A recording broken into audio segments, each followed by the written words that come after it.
នេះគឺជាបាក់សីប្រមាញ់មួយប្រភេទដែលមានឈ្មោះថា Steppe Eagle បាក់សីប្រមាញ់ Steppe Eagle គឺជាបាក់សីប្រមាញ់ដ៏ធំមួយនៅក្នុងគ្រួសាររបស់ឥន្ទ្រីហើយវាត្រូវបានគេស្គាល់ថាជាបាក់សីប្រមាញ់ដ៏មានកម្លាំងខ្លាំងបំផុតហើយវាអាចហោះហើរបានចម្ងាយឆ្ងាយនិងរស់នៅតាមតំបន់វាលស្មៅធំៗនៅអាស៊ីកណ្ដាលហើយនិងអឺរ៉ុបខាងកើតចំពោះរូបរាងរបស់បាក់សីប្រមាញ់ប្រភេទនេះគឺមានប្រវែងខ្លួនប្រហែល60ទៅ81សង់ទីម៉ែត្រចំពោះប្រវែងស្លាបរបស់វាគឺអាចលាតសន្ធឹងពី165ទៅដល់215សង់ទីម៉ែត្រទម្ងន់របស់វាប្រហែលជា2ទៅ5គីឡូក្រាមហើយវាមានពណ៌ត្នោតខ្មៅ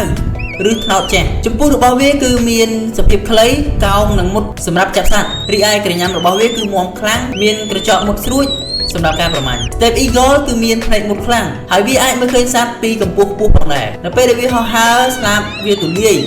និងត្រង់ងាយក្នុងការសម្គាល់ចំពោះបាក់សីប្រមាញ់ Steppe Eagle គឺវាតែងតែរស់នៅតាមតំបន់មួយចំនួនដូចជាវាលស្មៅ Steppe តំបន់ពាក់កណ្ដាលស្ងួតភ្នំទាបនិងវាលធំនិងតំបន់មួយចំនួនទៀតមានដូចជា Kazakhstan, Mongolia, Russia, China ចំពោះបញ្ហាដែលបាក់សីប្រមាញ់ប្រភេទនេះតែងតែជួបគឺនៅរដូវរងាពីព្រោះវាត្រូវការបំលាស់ទីពីតំបន់ត្រជាក់ទៅតំបន់ក្តៅដូចជាឥណ្ឌា ប៉ាគីស្ថាន ស៊ូឌីអារ៉ាប៊ី អាហ្វ្រិកខាងកើតចំពោះអាហារនិងការប្រមាញ់របស់ Steppe Eagle ដែលជាបាក់សីស៊ីសាច់គឺវាតែងតែប្រមាញ់ទៅលើសត្វកណ្ដុរទន្សាយតូចសត្វល្មូនបាក់សីតូចៗហើយនិងសាកសពសត្វផងដែរចំពោះសមត្ថភាពរបស់បាក់សីប្រមាញ់ Steppe Eagle គឺវាអាចហោះហើរទៅលើមេឃបានរយៈពេលយូរដើម្បីស្វែងរកអាហារនៅពេលដែលវាឃើញគោលដៅវានឹងចុះយ៉ាងលឿននិងប្រើក្រញាំជើងរបស់វាចាប់សត្វភ្លាមៗចំពោះការបន្តពូជរបស់បាក់សីប្រភេទនេះគឺវាតែងតែចាប់ផ្ដើមនៅរដូវក្តៅវាតែងតែធ្វើសម្បុកនៅលើដីឬក៏លើថ្មភ្នំចំពោះការពងរបស់បាក់សីនេះគឺចាប់ពី1គ្រាប់ទៅដល់3គ្រាប់ហើយរយៈពេលនៃការភ្ញាស់ប្រហែលជា45ថ្ងៃហើយសម្រាប់បាក់សីនេះគឺវានៅក្រាបពង